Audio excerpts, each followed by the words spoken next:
안녕하세요. DJ 라니입니다. 오늘의 사연 시작해 보겠습니다. 여러분은 자식을 결혼시키려고 피땀 흘려본 적 있으신가요? 제가 이렇게 피땀 흘리다가 피눈물 흘리게 되는 일을 겪고 말았습니다. 도대체 뭐 때문에 그랬는지 궁금하시다면 제 이야기를 끝까지 들어주세요.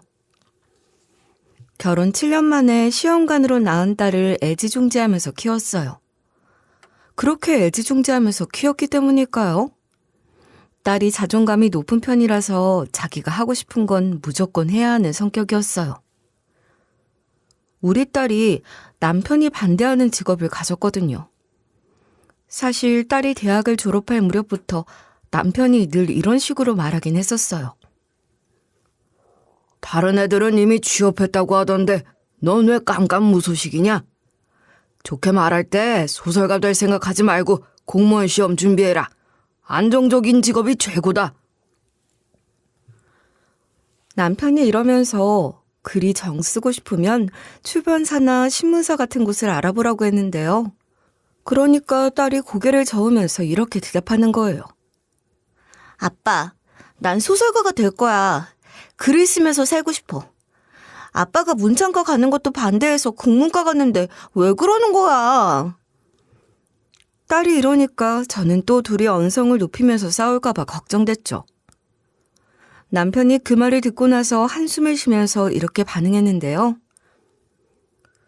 에휴, 글 써서 먹고 살 수 있을 것 같냐? 세상에 글쟁이들 다 배고프다. 글은 나중에 써도 되니까 일단 회사부터 들어가라. 딸이 남편 말을 한 귀로 듣고 한 귀로 흘렸어요. 결국 딸이 고집을 부려서 대학을 졸업한 뒤에 웹소설인가 뭔가를 쓰기 시작했죠. 몇몇 작품이 온라인에 올라가긴 했지만 조회수는 바닥을 쳤고 그마저도 금방 잊혀졌어요. 결국 딸이 출판사에서 교정교열 아르바이트를 하며 생계를 유지하게 됐는데요. 그 모습을 본 남편이 매번 이런 식으로 쓴소리를 던지는 거예요. 내가 뭘 했냐? 글쟁이는 다 배고프다고 했잖아. 그 시간에 공무원 시험 준비나 하지. 이게 다 무슨 고생이냐? 남편이 이러니까 딸의 표정이 확 굳더라고요. 아버지의 비난에 참을 수 없었는지 딸이 이런 식으로 언성을 높였어요. 아빠, 나도 알아. 소설가는 지금은 힘들지만 나중에 확 터질 수 있는 거라고. 성공하려면 시간이 필요하다니까? 아빠는 왜 내가 하는 일을 믿어주고 지지해주지를 않는 거야? 딸이 이러면서 서운하다고 이야기하고 있었거든요. 그니까 남편이 코웃음을 치며 냉소적으로 대답했어요. 확 터진다? 언제? 몇 년이나 기다려야 되는데? 그때 가서 후회하지 마라. 그때가 되면 지금보다 2배, 10배는 더 후회하게 될 테니까. 남편까지 이러니까 두 사람의 갈등이 점점 심해졌어요.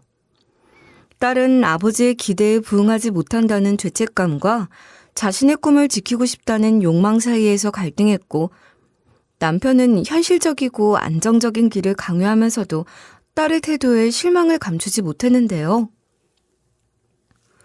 그러던 어느 날 결정적인 사건이 터져서 둘 사이가 아예 틀어지고 말았죠. 남편은 독실한 기독교인이라서 늘 딸한테 교회를 가자고 했었거든요.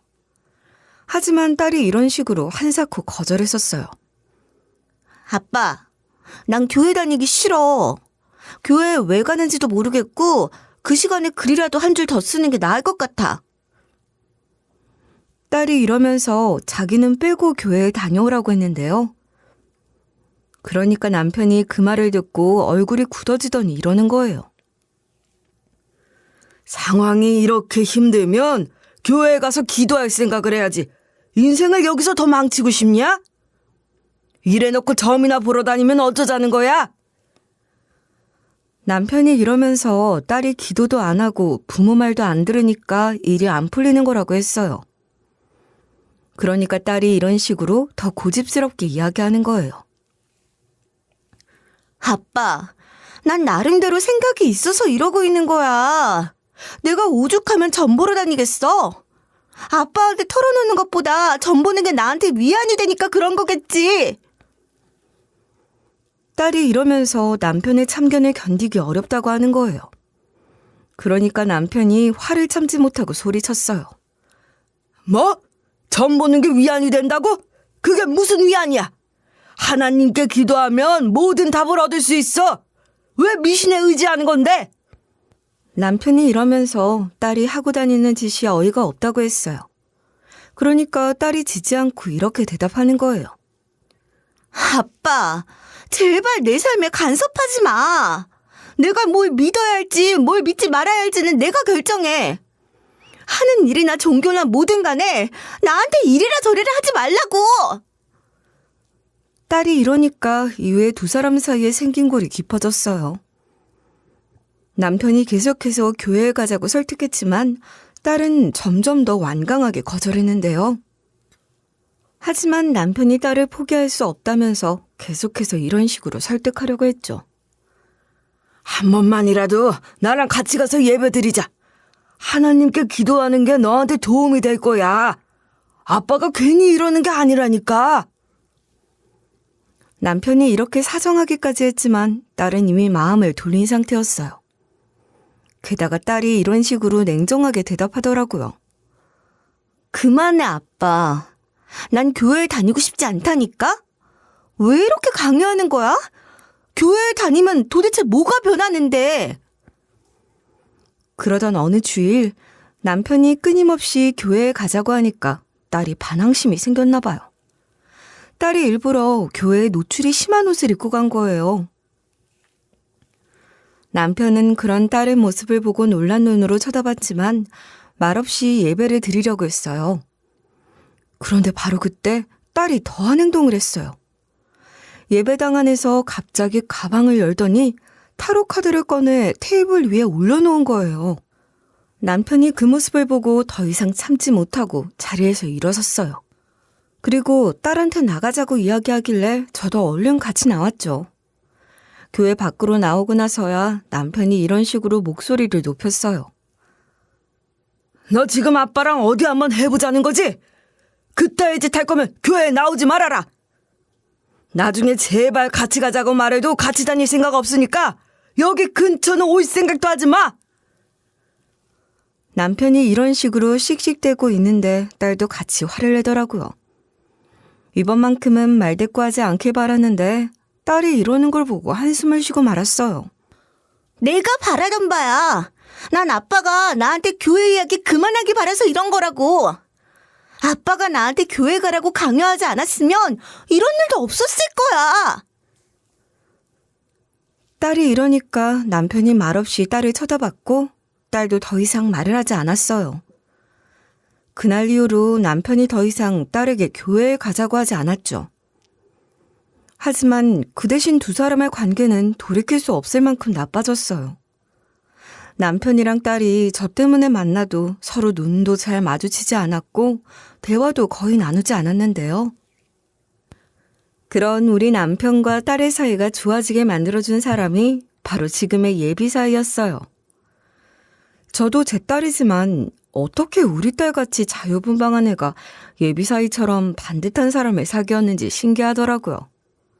물론 우리 딸이 어릴 적보다는 훨씬 철이 들고 어른스러워지긴 했거든요. 그래도 딸이 남편이랑 있는 걸 보면 아직 철이 덜 든 것 같기도 해요.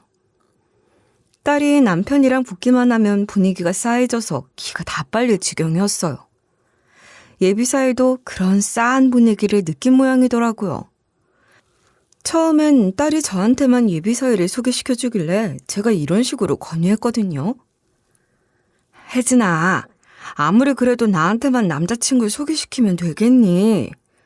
어차피 결혼을 약속한 사이니까 아빠한테도 네 남자친구 소개시켜줘라. 제가 이렇게 말한 이유가 있었어요. 남편이 관심 없는 척하고 있었지만 제가 딸 남친 얘기라면 내심 궁금해하는 눈치였거든요. 딸이 시큰둥한 반응을 보였지만 제가 설득해서 자리를 마련하게 했어요. 근데 두 사람이 참 협조를 안 해주더라고요. 누가 봐도 사이가 안 좋은 냉담하고 싸한 부녀 관계인 걸 팍팍 티내는 거예요. 그때 참 민망했었는데 예비 사이가 먼저 분위기를 띄워줬어요. 덕분에 그 자리가 좋게 마무리됐었는데요.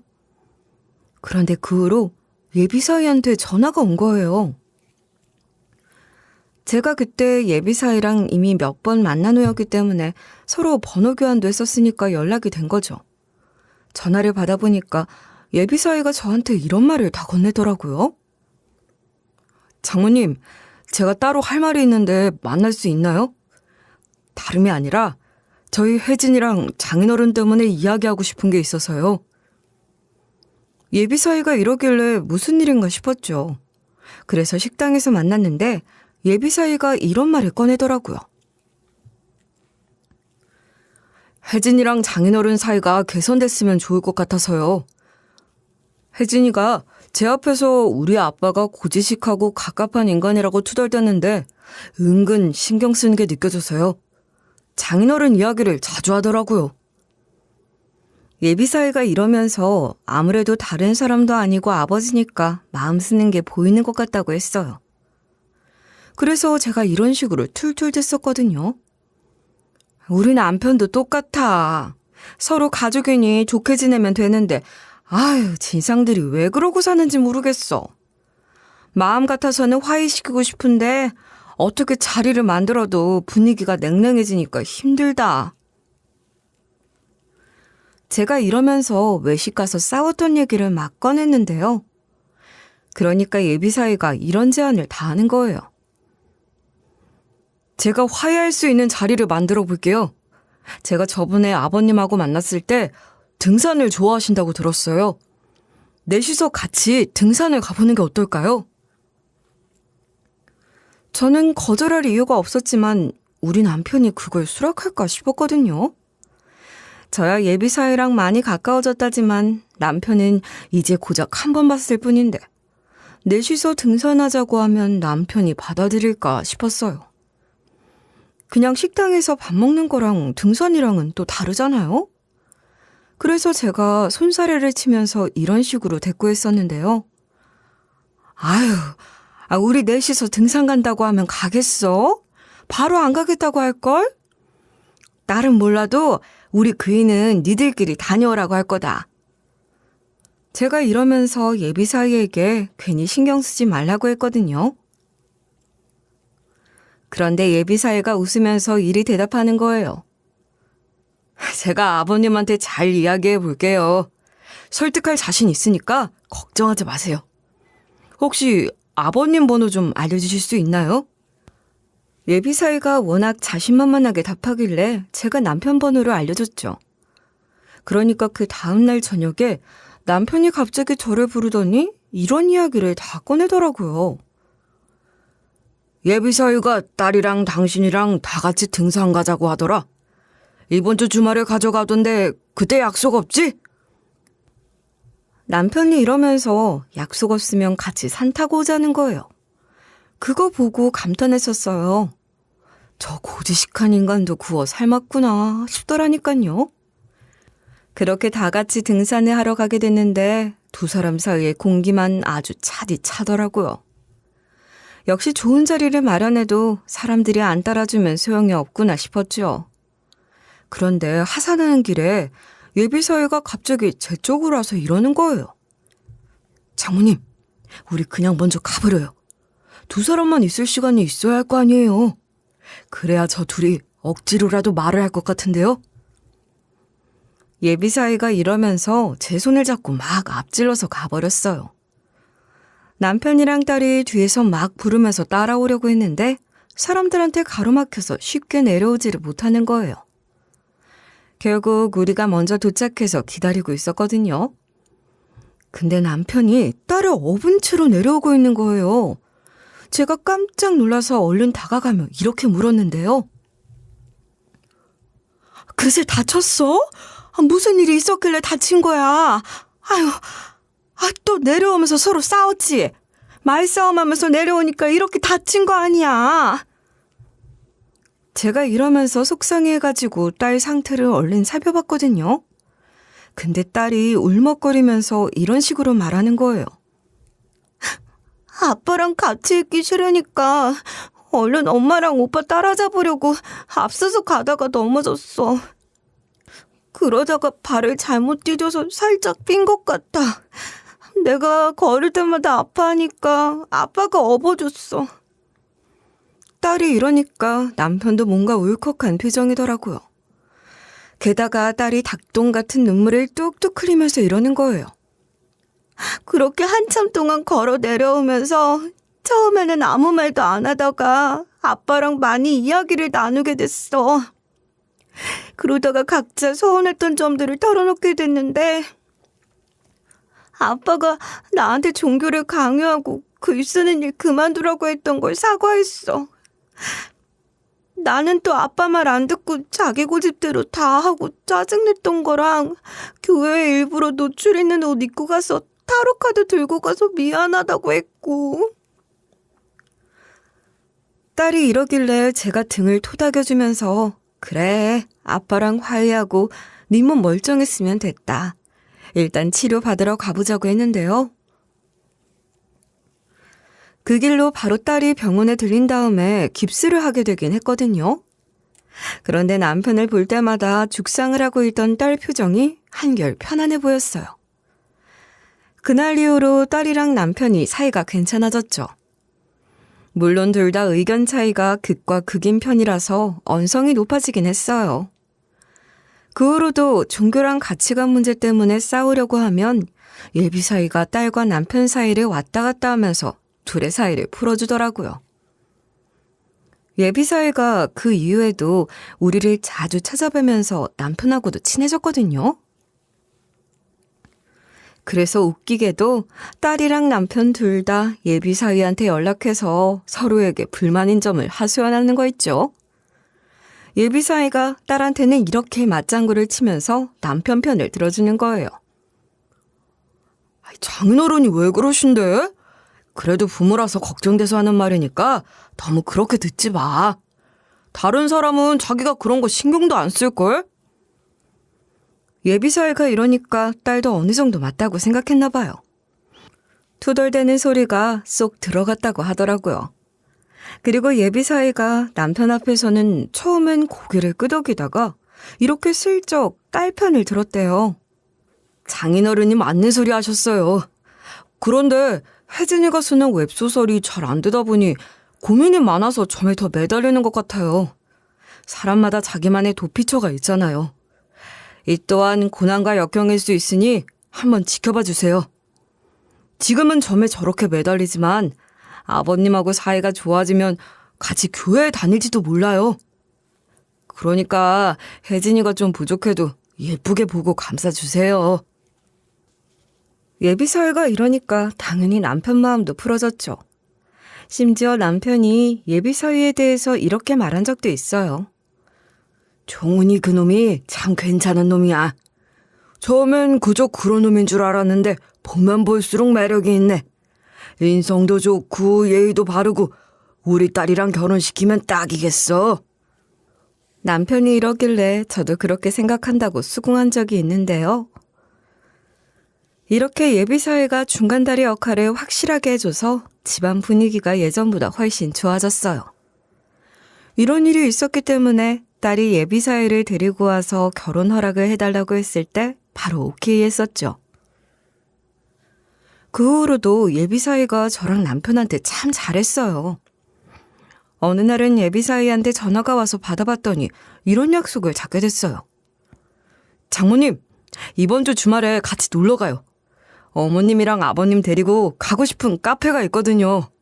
제가 자주 가는 카페인데 토요일에 꼭 가보게요. 근데 그날 남편이랑 딸이 선약이 있어서 제가 예비사위를 따라가서 차를 마시고 있었어요. 저랑 예비사위는 딸 없이도 만날 만큼 서로 친해진 상태였거든요. 카페 분위기도 좋고 바깥 풍경도 좋은데 차 맛도 너무 좋은 곳이더라고요. 그래서 제가 기분이 너무 좋아져서 이렇게 물어봤었는데요. 아, 어머, 여긴 어쩌다 어떻게 알게 된 곳이야? 세상에 이런 카페도 다 있구나. 이런 곳 있는 줄 알았으면 자주 오는 건데. 제가 이러면서 예비사이랑 오니까 더 좋다고 이야기하고 있었거든요. 그러니까 울 예비사이답게 이렇게 말하는 거예요. 부모님 모시고도 종종 오곤 했던 카페라서 어머님이랑 아버님한테도 이렇게 분위기 좋은 곳을 소개시켜주고 싶었어요. 이러는 거예요. 엄마? 이 시간에 왜 여기에 있어요? 아트센터 수업 있으시지 않아요? 분명히 수업 들으러 간다고 하고 나가셔놓고 왜 카페에... 예비사위가 이러니까 예비사 부인이 가까이 다가오시더라고요.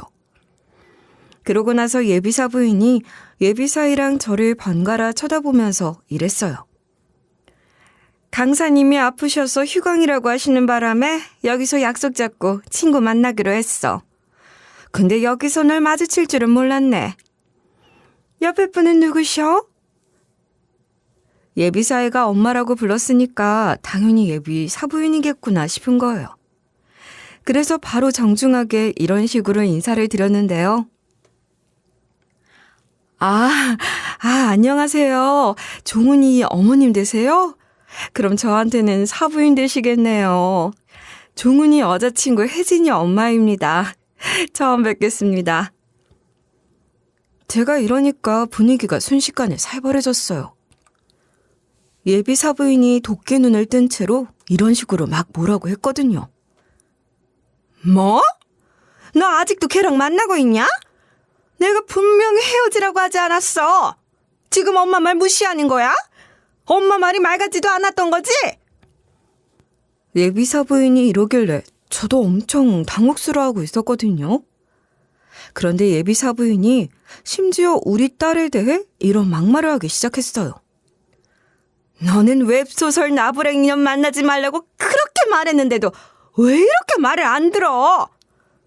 웹소설이면 수준 높은 순수 문학도 아니고 수준 낮은 젊은 애들이 보는 쓰레기 문학 아니야.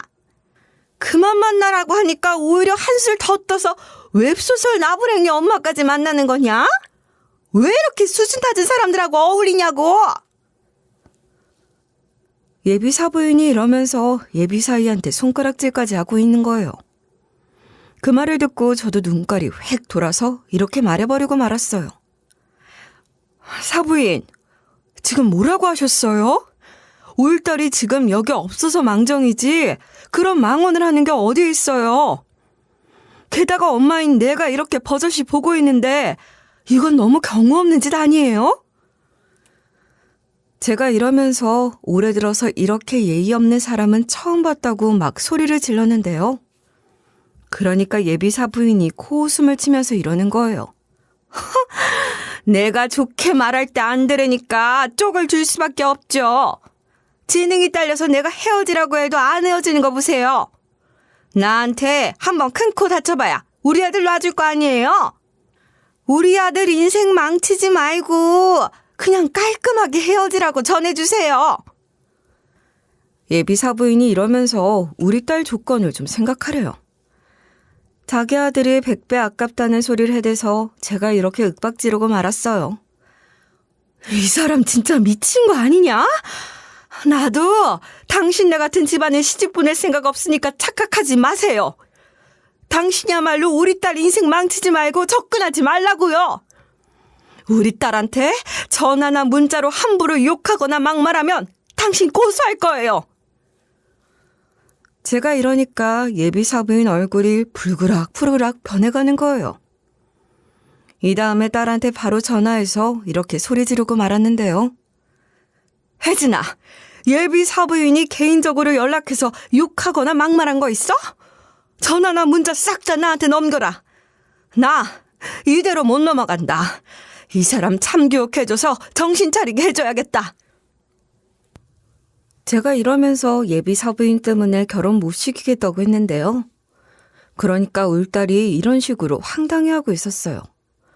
뭐라고? 엄마 갑자기 전화해서 무슨 말을 하는 거야? 어머님이랑 무슨 일 있었어? 오빠랑 단둘이 카페 간다고 해놓고 무슨 일이 있었길래 그래? 딸이 이렇게 물어보는 걸 듣고만 있었는데 예비 사부인이 진짜로 우리 딸한테 개인적으로 연락해서 한 말이 있는지 뜨끔하는 거예요. 예비사 부인이 제 핸드폰 쪽으로 몸을 기울여서 우리 딸한테 악을 질렀어요. 너 나랑 전화한 거나 문자한 거 넘겨주기만 해라. 만약에 니네 엄마한테 넘겨줬다가 걸리면 내가 가만히 안 있을 거야. 우리 아들이랑 계속 만나고 싶으면 행동 똑바로 해. 이렇게 호통친 다음에 카페 밖으로 나가버리더라고요. 제가 그날 우리 딸이 그 집안에서 반대당하고 있다는 걸 알게 된 거죠. 일단 딸한테는 자초지종을 설명하고 뭐 저런 것이 다 있냐 성을 냈거든요. 근데 우리 딸이 미안하다고 말하는데 주변이 시끄럽길래 아유 됐다. 일단 집에 와서 이야기하자고 한 뒤에 전화를 끊어버렸어요. 안 그래도 우리 딸이 조금 수상하더라고요. 예비 사이가 우리랑 엄청 친하게 지내잖아요. 근데 딸한테는 예비 사돈이 어떻다는 말을 단 한 번도 들어본 적이 없었거든요. 그래서 저도 궁금하니까 예전에 은근슬쩍 이런 식으로 물어봤었는데요. 혜진아, 근데 왜 너는 예비 사부인이나 예비 사돈 이야기를 안 하냐? 나중에 시부모님 될 분들 본 적 있어? 어떤 분들인 것 같아? 제가 이러면서 종훈이 부모님이면 좋으신 분들일 것 같다고 했거든요. 그런데 제가 이런 식으로 떠볼 때마다 딸이 이러는 거예요. 한 번은 뵌 적 있는데 그 뒤로는 뵌 적이 없어. 남친 부모님이 워낙 바쁘시기도 하고. 맞아. 엄마, 오빠가 말이야. 이런 식으로 어물쩍 넘어가곤 했었거든요. 근데 이렇게 반대당하고 있을 줄이야. 저도 기분이 나빠져서 예비사이한테 이런 식으로 따지고 들었죠. 종훈아, 왜 결혼 반대당하고 있는 걸 말하지 않았어? 이런 건 전부 다 공개하고 이야기를 해야지. 숨기고 있으면 어떡해? 제가 이러면서 이 상태로 결혼하려고 했냐고 물어봤는데요. 그니까 예비사이가 우물쭈물거리며 이렇게 이야기하는 거예요. 어머님한테 말씀 못 드려서 죄송해요. 걱정시키고 싶지 않아서 말을 안 했어요. 사실 저희 엄마가 집안 조건 때문에 마음에 안 든다고 하셨거든요. 도대체 뭐가 마음에 안 들어 하셨냐고 물어봤거든요. 그런데 예비사의 입에서 이런 말이 나오는 거예요. 아버님이 원래 공무원인데 사고로 퇴직하게 되셨다고 말씀드리니까 그냥 공무원이어도 성에 안 찰 집안인데 심지어 사고까지 당해서 퇴직을 했냐면서 엄청 안 좋아하셨어요. 딸이 이렇게 반대당하고 있다고 하니까 당연히 갈등이 됐죠. 아무리 사람이 좋아도 시집살이 당하는 집안에 시집 보내고 싶어하는 사람이 어디 있겠어요. 그래서 제가 마침 딸이 약속이 끝나고 집에 간다고 하니 우리도 돌아가자고 했어요. 집에서 전부 다 앉혀놓고 이야기 좀 하자고 한 다음에 딸이랑 예비사이한테 이렇게 말했는데요. 한쪽에서 결혼을 반대하고 있는데 어떻게 하겠어? 이게 우기거나 무작정 결혼한다고 해서 해결되는 문제가 아니니까 다시 생각해봐라. 제가 이런 식으로 얘기했는데도 둘이 아주 굳건했어요. 딸이 기다렸다는 듯이 바로 이렇게 대꾸하더라고요. 난 오빠 아니면 안 돼. 엄마랑 어머님이 반대해도 결혼은 할 거야. 난 오빠 아니면 결혼할 생각 없으니까 이러지 마, 엄마. 딸이 이러길래 어떻게든 설득을 해보려고 했거든요. 그런데 예비사이도 나서서 이런 말을 하는 거예요. 엄마가 결혼 안 시켜주면 영 끊겠다는 결심도 있어요. 여차하면 엄마는 빼고 결혼해서 시집살이 없게끔 할 테니까 결혼 허락해 주세요. 딸이랑 예비사이가 이런 식으로 굳은 결심을 했다는데 어쩌겠어요. 부모 마음대로 되는 자식이 몇이나 있겠냐고요. 그래서 제가 전부 다 포기하고 이렇게 대꾸했었죠. 그래, 니들이 한번 부딪혀보고 한계까지 겪어본 다음에 나한테 관계를 정리했다고 하든 예비 사부인이 설득해서 결혼하게 됐다고 하든 결론이 나면 말해줘라. 그러니까 딸이랑 예비 사이가 그렇게 하겠다고 하더라고요. 그 뒤로 딸이랑 예비 사이가 헤어졌다는 소리 없이 조용히 잘 만나는 것 같았어요. 그런데 어느 날 예비 사이가 저희 집을 찾아와서 이런 말을 하는 거예요. 어머님, 아버님, 저희 상견례 자리를 잡았어요. 식당을 급하게 알아보고 예약하느라 이날 모이기로 했는데 괜찮을까요? 예비 사이가 이러면서 상견례 자리를 후다닥 처리하고 싶다고 하는 거예요. 그래서 제가 깜짝 놀라서 이렇게 물어봤었죠. 뭐? 그 강경하시던 분들이 허락했다고? 이렇게 갑자기 상견례 자리를 잡았다고 하니까 너무 황당하구나. 다행히 그날 시간이 되긴 하다만 뭐가 어떻게 된 거니? 제가 이런 식으로 질문하니까 예비사위가 말끝을 흐렸어요. 설마 했는데 예비사위가 이렇게 말하는 거예요. 사실 아빠는 찬성을 하셨는데 여전히 엄마는 설득을 못했어요. 그래서 저희가 일단 상견례 자리부터 잡았는데 그냥은 안 나올 게 뻔하니까 엄마한테는 외식을 하자고 이야기했어요. 예비 사위나 예비 바깥사돈이나 의외로 무대뽀 행동파적인 면이 있더라고요. 예비 사위가 이런 식으로 부연 설명까지 해줘서 깜짝 놀랐어요. 이게 어떻게 된 일이냐면요. 엄마가 저한테 선자리를 자꾸 강요했었어요. 제가 안 가려고 고집을 부리니까 엄마가 집으로 여자를 데리고 와서 저한테 소개하고 억지로 자리를 마련하는 거예요. 그래서 제가 좋은 식당에 있어서 예약을 했으니까 엄마 보고 나오라고 거짓말을 했어요. 당연히 엄마가 처음엔 믿지 않았는데요. 지 여자친구 좋다고 소개받는 자리 질싹하던 놈이 갑자기 퇴세 전환을 했으니 웬일이냐고 물어봤어요. 예비사의 말대로 예비사부인이 가만히 있을 사람이 아니거든요. 그러니까 예비사위가 예비사부인한테 이렇게 말했다는 거예요. 엄마가 결혼 반대하시는데 제가 끝까지 우기고 속상하게 한 점이 마음에 걸려서 그래요. 이러다가 엄마랑 영영 멀어질 것 같아서 좀 그렇더라고요. 엄마한테 죄송해서 밥이라도 대접하고 싶어요. 아무리 제가 결혼 문제로 속 썩였다고 해도 부모 자식 간에 등지는 건 아니잖아요. 예비사위가 이러면서 계속해서 알랑방귀를 뀌었다고 하더라고요. 그러니까 예비사부인이 이런 식으로 좋아하면서 대꾸했대요. 아유, 웬일로 얘가 정신이 차렸대? 그래, 내가 밥 먹으러 갈게. 어디 식당 예약했니? 격식 있는 곳이라서 잘 차려입고 가야 한다고? 이렇게 예비사위가 예비사부인을 능그렁이같이 속였다고 하더라고요. 저는 그 말을 듣고 이런 식으로 걱정을 했죠. 그래도 되는 거니? 사부인이 상견례 자리인 거 알고 엄청 화낼 것 같은데 나중에 일이 커지면 어떡하려고 그래? 제가 이러면서 예비사부인이 격분하면 어떤 식으로 대처할 거냐고 물어봤는데요. 그러니까 예비사위가 주저하지도 않고 이렇게 대꾸하는 거예요. 아버지가 잘 말해주실 거니까 걱정하지 마세요.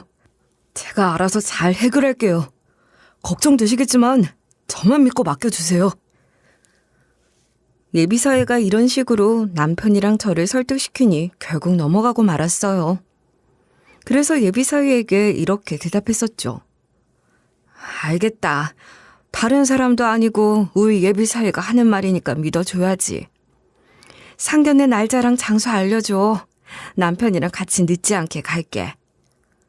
제가 이러니까 예비사위가 상견례 날짜랑 장소를 알려줬어요. 그리고 드디어 상견례 날 남편이랑 제가 혹시나 늦을까봐 일찌감치 나갔는데 중간에 접촉사고가 나서 상견례 장소에 늦게 도착하게 되는데요. 그래서 서둘러 들어가니 딸이 예비 사부인한테 뺨을 맞고 있는 거예요. 예비 사부인이 그러면서 이런 말을 하고 있는데 정말 기가 막히더라고요. 끝도 안 되는 년이 겁도 없이 여기 와? 내가 아들이랑 헤어지라고 했지? 아들이랑 오랜만에 외식하게 될 줄 알았는데 글쟁이 나부랭이 년이 또 설치고 앉아있네? 나 참 어이가 없어서. 니는 내 말이 말 같지도 않니? 내가 우습다 이거지? 나한테 혼쭐 나고 나서 우리 아들한테 떨어져 나갈래? 이따위 말을 하고 있는 거 있죠? 당연히 저랑 남편이 노발대발하면서 예비사부인한테 소리를 질렀어요. 저는 예비사부인한테 성큼성큼 다가가 이렇게 고함을 지르기도 했는데요. 사부인, 지금 뭐 하는 짓이에요? 세상에, 이런 자리에서 우리 딸한테 손찌검을 할 수가 있어요? 생각이 있는 거예요? 없는 거예요? 그때 예비사부인이 소리 지르는 저를 노려보다가 제 옆에 있는 남편이 힐끗 본 순간 엄청 놀라서 자빠지는 거예요. 그러면서 갑자기 무슨 소리가 들리는데 소변 누는 소리 같은 게 들리더라고요. 처음엔 착각인 줄 알았는데 세상에 예비 사부인 치마가 해기한 광경에 입을 틀어막았는데 예비 사부인도 창피한지 얼굴을 들지 못했어요. 그랬더니 갑자기 예비 바깥사돈이 나서서 이러는 거예요. 저 잠시만 와이프랑 차에 다녀와도 될까요? 최대한 빨리 오겠습니다. 일단 저희 빼고 식사하고 계셔주세요. 정말 죄송합니다. 우리가 그러라고 하니까 예비 바깥사돈이 예비 사부인을 데리고 나가는 거예요. 이게 대체 무슨 상황인가 얼떨떨해하고 있는데 예비 사위가 이랬어요. 우리 엄마가 예전에 화재 사고를 당한 적이 있는데 그때 다친 것 때문에 중추신경계 이상이 생겼어요. 치료를 했어도 감각 문제로 요실금은 여전히 남아있어서 간혹 저런 일이 발생하더라고요. 그래서 항상 엄마가 실수할 때를 대비해 차에 여분의 옷을 두고 있어요. 저는 그러려니 하고 이해하고 있었어요. 그런데 남편이 고개를 갸우뚱거리면서 이렇게 말하는 거예요. 저 사람 뭔가 낯이 익네. 이상하다. 사부인을 본 순간 딱 뭔가 익숙한 느낌이 들더라고. 분명히 처음 본 분인데 왜 그런 느낌을 느낀 거지?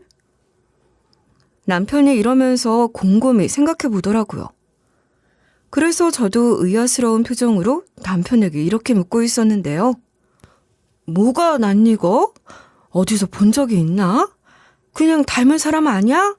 당신이 사부인을 만났을 리가 없잖아. 아님 스쳐 지나가다가 봤으려나? 제가 이러고 있는데 예비 사부인이랑 예비 바깥사돈이 들어오더라고요. 그때 남편이 설마 하는 눈빛으로 예비 사부인한테 일이 묻는 거예요. 혹시 제가 소방관 일할 때 사부인을 구해드렸는데 기억하세요? 제가 제 생일날 구했어서 기억에 남아있거든요. 남편이 이러길래 제가 놀래서 예비 사부인이 무슨 사고를 당했었냐고 물어봤거든요. 그러자 예비 사부인이 좀 당황스러워하더니 이러는 거예요.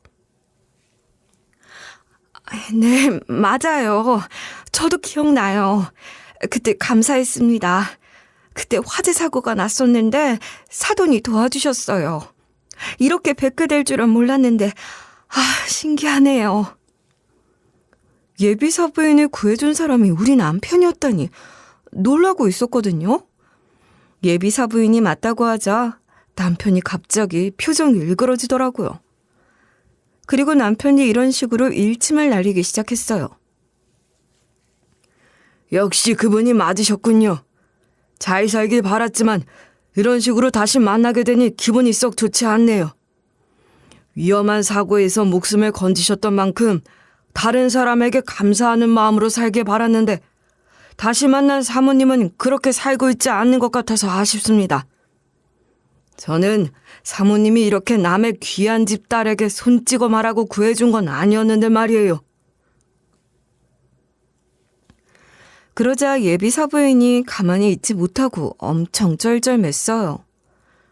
게다가 예비 사부인이 남편한테 이런 식으로 변명을 하는 거예요. 제가 한 말을 부디 잊어주세요. 제가 말실수를 했습니다. 생명을 구하신 분의 따님인 줄 알았다면 이렇게 굴지 않았을 거예요. 예비 사부인이 이러면서 한 번만 봐달라고 빌더라고요. 그랬더니 남편이 냉소를 지으면서 이런 식으로 직언을 날렸어요. 사부인께서는 말을 참 재밌게 하시네요.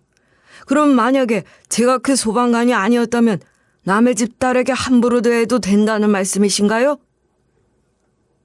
예비사 부인이 그 말을 듣고 말문이 막힌 듯 아무 말도 못하고 어쩔 줄 몰라 하더라고요. 그러니까 남편이 아주 단호하게 이런 말을 내질렀어요. 우리 딸을 함부로 대하는 집안과는 상종하고 싶지가 않네요. 저는 이런 집안으로 우리 딸 시집 보낼 생각 없습니다. 미안하지만 딸을 데리고 가야겠습니다. 그러자 예비사 부인이 털썩 주저앉더니 우리 남편 바지가랑이를 잡는 거예요. 그리고 나서 이렇게 매달리기 시작했어요. 안 돼요, 안 돼요. 제발 한 번만 기회를 주세요. 진짜 제가 큰 죄를 띄었습니다. 제발요. 제가 다시는 안 그럴 테니 용서해 주세요. 심지어 울면서 매달리더니 우리 딸한테도 머리까지 숙이며 사과했어요. 결국 남편이랑 제가 나서서 말렸는데도 예비사 부인이 끝까지 바닥을 기어다니는 거예요. 그래서 제가 결국 이렇게 말씀드리고 말았어요. 그만하세요, 사부인. 알겠어요. 저희 안 갈게요. 계속 상견례 자리 이어서 할 거니까 이러지 마세요. 바닥에서 이러지 말고 일어나서 이야기하세요. 제가 이런 식으로 이야기한 후에야 예비 사부인이 간신히 바닥에서 일어났는데요.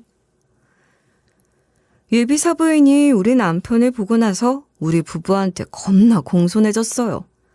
얼마나 공손했는지 눈도 못 마주칠 정도였죠. 심지어 상견례 중간에 딸한테 또 사과를 하는 거예요. 갑자기 자리에서 일어나 딸 옆으로 가더니 무릎까지 꿇은 채로 이랬어요.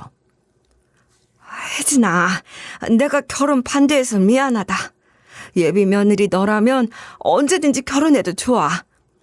내가 너한테 말로 상처 준 거 속죄하면서 살게. 그러니까 내가 한 짓은 부디 잊어주라. 응? 예비사 부인이 이러니까 딸이 부담스러워하더라고요. 심지어 딸이 예비사 부인에게 이런 말까지 했었거든요. 어머님, 아까 사과 받았잖아요.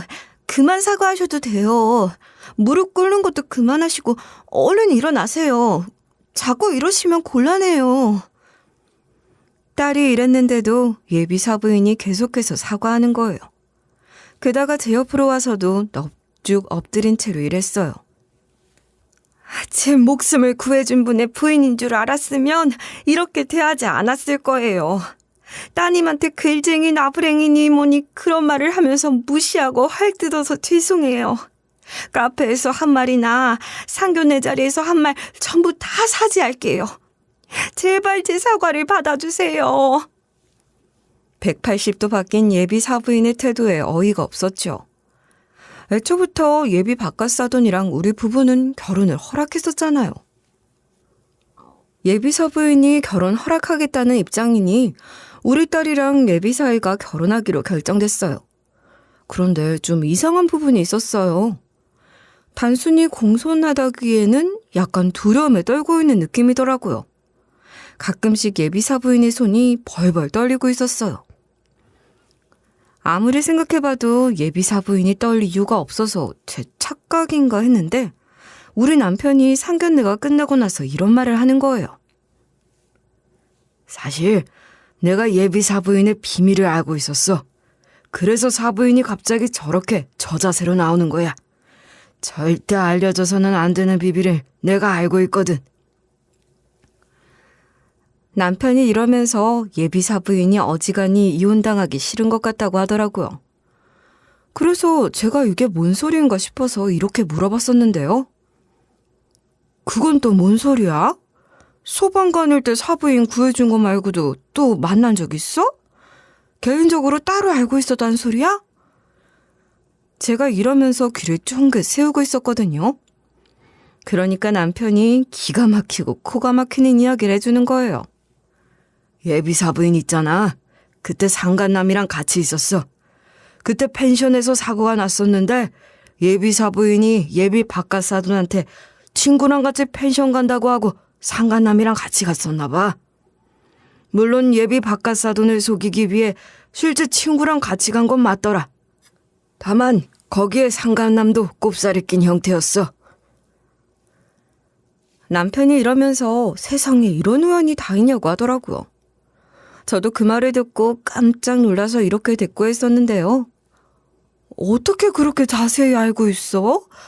아무리 당신이 예비사부인을 구해줬다고 하는데 그냥 소방관으로서 구해준 사이일 뿐인데 이런 자세한 사정까지 모를 거 아니야. 그랬더니 남편이 고개를 절레절레 저으면서 이러는 거예요. 내가 하나하나 설명해 줄 테니 일단 내 말을 들어봐. 내가 예비사부인과 만난 건 펜션에서였어. 그 펜션에서 화재 사고가 나서 내가 출동을 간 거야. 예비사부인이 사고가 났을 때 상간남이랑 있었는데 나한테 제발 내 남자친구도 구해주세요라고 울고불고 하더라고. 알겠다, 구해주겠다고 했었는데 그 순간 불이 붙은 상간남이 창문 밖으로 뛰어드는 바람에 즉사를 했어. 결국 상간남이 병원에 실려가는데 예비사부인이 따라가려고 하더라고. 남편이 그러는데 예비사부인이 이때 워낙 소란이니까 주의 깊게 쳐다보고 있었대요. 그런데 그때 예비사부인 일행들이 와서 이런 식으로 조용히 윽박질렀대요. 너 그러다가 남편한테 걸려. 피해자 신분으로 조사까지 받게 되면 일 커지니까 가만히 있어. 그냥 우리가 갈게. 그래서 일행 중 한 명이 보호자 신분으로 대신 가지고 나머지 일행들이 놀러와서 이게 무슨 일이냐고 했다고 하더라고요. 그때 경찰이 와서 예비사부인 일행한테 친구분들이냐고 물어봤대요. 예비사부인 일행들이 예비사부인 눈치를 한번 보더니 그렇다고 대답했다는 거예요. 경찰들이 누가 불질렀는지 아시냐고 물어보니까 예비사부인이 눈물 콧물 짜면서 이렇게 애원했대요. 불지른 놈 잡아주세요. 실수로 했든 고의로 했든 간에 벌 좀 주세요. 우리 자기 어떡해요. 난 우리 자기 없으면 못 산단 말이에요. 우리 자기 좀 살려주세요. 이렇게 예비사부인이랑 그 일행들이 난동을 피웠기 때문에 우리 남편 뇌리에도 강렬하게 남아있었다고 하더라고요. 예비사부인도 이때 우리 남편 얼굴을 기억하고 있어서 상견례 자리에서 봤을 때 깜짝 놀랐던 거죠. 우리 남편이 잠시 화장실 간다며 밖에 나갔을 때 예비사부인도 자기도 화장실 가겠다고 하면서 룸 밖으로 나갔었거든요. 근데 그때 예비사부인이 우리 남편한테 애원하면서 이런 식으로 막 빌었대요. 제발 비밀로 해주세요. 우리 그이가 알면 안 돼요. 우리 그이가 알면 100% 이혼하자고 할 거라고요. 그러니까 저 살려준다고 생각하고 그것만큼은 말하지 말아주세요. 비밀 지켜두시면 뭐든지 할게요. 예비사부인이 이래서 우리 남편이 예비사부인의 올가미를 잡았던 거죠. 그 자리에서 남편이 예비사부인한테 이렇게 이야기해놨다고 하는데요. 우리 딸이랑 와이프한테 사과하는 거 보고 결정할게요. 제대로 사과해야 비밀 지켜줄 거니까 그렇게 알고 계세요. 그래서 예비사부인이 헐레벌떡 돌아와서는 남편이 화장실 갔다가 돌아오니까 무릎 꿇고 오버를 하면서 우리한테 또 사과를 했던 거예요. 이 사실을 알고 어찌나 얼척없던지. 그래도 우리 딸이랑 예비 사이가 서로 결혼하고 싶어서 죽으려고 했는데 결혼을 할 수 있게 돼서 다행이었어요. 그 뒤로 우리 딸이 사위랑 결혼식을 올리게 됐는데요. 사부인이 그 뒤로 우리 딸이랑 우리 집 식구들한테 정말 공손하게 굴더라고요. 결혼식 날에 우리 딸이 신부 대기실에 있었는데 사부인이 다가와서 이런 식으로 빌빌대는 거예요. 결혼 너무 축하한다, 우리 며느리. 내가 봤던 신부 중에서 제일 예뻐. 그동안 내가 너에게 했던 모든 말들, 행동들 다 후회하고 있다. 너한테 상처 준 거 평생 마음에 두고 살게. 사부인이 이러면서 저희 가족들 눈치를 쭉 살피더라고요. 바로 그때 딸이 쓰게 웃으면서 이렇게 대꾸했었어요. 이제 다 지나간 일이니까 괜찮아요. 저도 그동안 힘들긴 했지만 잊으려고요. 저번에도 말씀드렸지만 사과는 충분히 받았으니 그만하셔도 돼요. 딸이 이러면서 이렇게 좋은 자리에 좋은 이야기만 나누자고 했는데요. 그러니까 사부인이 이런 식으로 조심스럽게 굴더라고요. 혜진이 네가 너그럽게 봐줘서 너무 고맙다. 이제 며느리 너한테 친정엄마 같은 시어머니가 되고 싶어. 이제부터는 너를 내 딸처럼 생각하고 대할게. 우리 가족이 된 이상 너희들이 행복하게 지낼 수 있도록 내가 돕고 싶어. 사부인이 이렇게 너무나도 공손하게 말하니까 딸 마음이 조금 풀렸나 봐요. 딸이 살짝 온화해진 표정으로 이런 식으로 말하더라고요. 한 가족이 됐으니 남편은 물론 어머님, 아버님 모두 다 잘 챙길게요. 그러니까 어머님도 저한테 편하게 해주세요. 딸이 이러면서 이제 결혼하지 않았냐며 부케를 들어 올리는 거예요. 심지어 사부인이 우리 딸한테 이런 말까지 했어요. 너한테 부끄럽지 않은 시어머니가 될게. 결혼식이 끝나고 신혼여행을 다녀오고 나서 우리 차 한잔하면서 얘기 나누자. 우리 며느리랑 친해지고 싶다. 그 후에 사부인이 저랑 남편한테 다가와서 어색하게 눈치를 봤죠. 사부인이 그러다 이런 식으로 저희 부부 비위를 맞춰주는 거예요.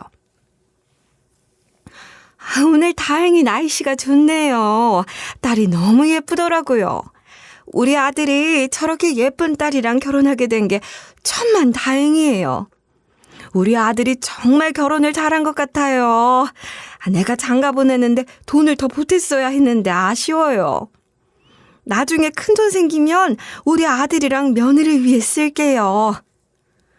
사부인이 이러길래 남편이랑 제가 눈을 한번 마주쳤어요. 그래서 전 무덤덤하게 표정 변화 없이 이렇게 말했던 것 같아요. 사부인이 무리해서 돈 쓸 필요 없어요. 우리 딸한테 잘해주기만 하면 돼요. 사부인에게 사과를 받긴 했지만 이미 혜진이에게 상처 준 건 변하지 않으니까요. 앞으로 어떻게 하시는지 지켜볼 거예요. 제가 이러니까 남편도 와이프랑 똑같이 지켜볼 거라고 한마디 하더라고요. 그니까 사부인이 이런 식으로 말하면서 굽신거렸어요. 물론이죠. 물론이죠. 앞으로는 혜진이에게 더 잘할 거니까 걱정하지 마세요. 혜진이를 제 친딸처럼 여기고 잘 챙겨줄게요. 결혼식이 끝나고 필요한 장도 마무리될 무렵 딸이랑 사이가 신혼여행을 떠나기 전에 남편이랑 저랑 마지막 인사를 나누었죠. 그렇게 딸과 사이가 떠난 뒤 남편이랑 제가 사부인이랑 바깥사돈한테 다가가서 말했어요. 사부인, 잠깐 할 말이 있습니다. 결혼식도 끝났으니 한 가지는 분명히 해둬야 할 것 같네요. 저희가 이제 한 가족이 됐으니 드리는 말씀이에요. 제가 차분하게 말을 꺼내자 사부인이 순간 긴장한 듯 입술을 떨더라고요. 사부인의 눈동자가 심하게 흔들리고 있었지만 억지로 미소를 지어 보이며 이렇게 답했어요. 사부인, 방금도 말씀드렸지만 혜진이를 정말 친딸처럼 생각할 거니까 더 이상 걱정하지 않으셔도 돼요. 제가 아들보다 혜진이를 더 챙길게요. 하지만 저는 그 말을 믿고 있지 않았죠.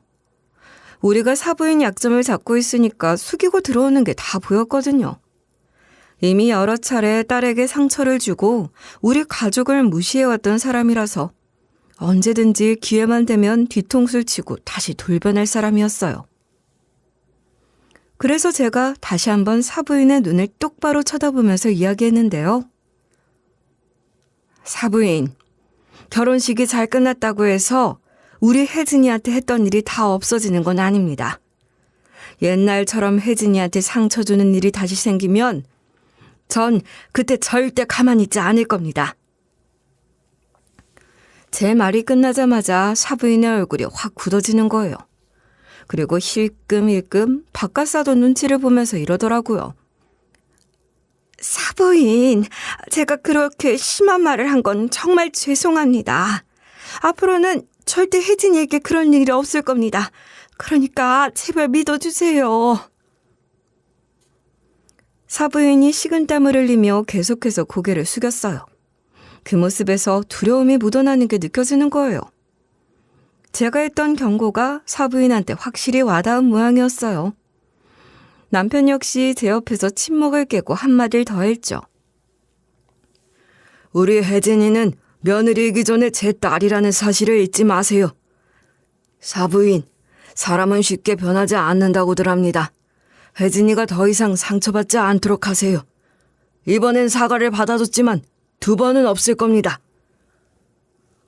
남편이 꺼낸 말에 사부인이 명심하겠다고 하면서 고개를 수그렸어요. 그날 이후로도 저는 사부인이 우리 딸한테 어떻게 하고 있는지 지켜보고 있는데요. 그러다가 이렇게 사연글을 보내보게 된 거예요.